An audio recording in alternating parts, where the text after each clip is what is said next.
সড়ক পরিবহন আইন 2018 অনুযায়ী একটা ড্রাইভিং লাইসেন্সে 12 পয়েন্ট থাকে।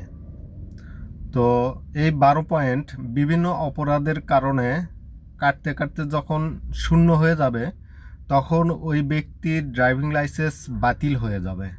বিআরটিএ সম্প্রতি একটি নোটিশ জারি করেছে যে এখন থেকে দোষসূচক পয়েন্ট কাটা হবে ড্রাইভিং লাইসেন্সের। বিভিন্ন ধরনের অপরাধের কারণে ড্রাইভিং লাইসেন্সের পয়েন্ট কাটা হবে। তার মধ্যে একটি অপরাধ হচ্ছে দুর্ঘটনায় আহত ব্যক্তির চিকিৎসা সেবা নিশ্চিত না করা। আমাদের দেশে কি হয়, দুর্ঘটনা ঘটলেই ড্রাইভারকে ধরে মারধর করা হয়। এমনকি আপনারা দেখেছেন ফরিদপুরে একজন ড্রাইভারকে গণপিটুনি দিয়ে মেরে ফেলা হয়েছে।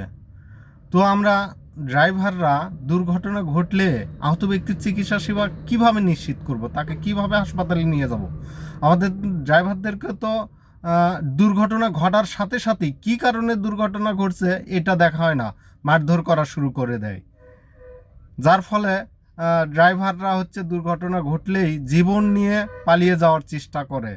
তো এই ক্ষেত্রে পয়েন্ট কাটা হবে ড্রাইভারেরই। এ ব্যাপারে আপনাদের মতামতটা একটু কমেন্ট করে জানাবেন। ধন্যবাদ।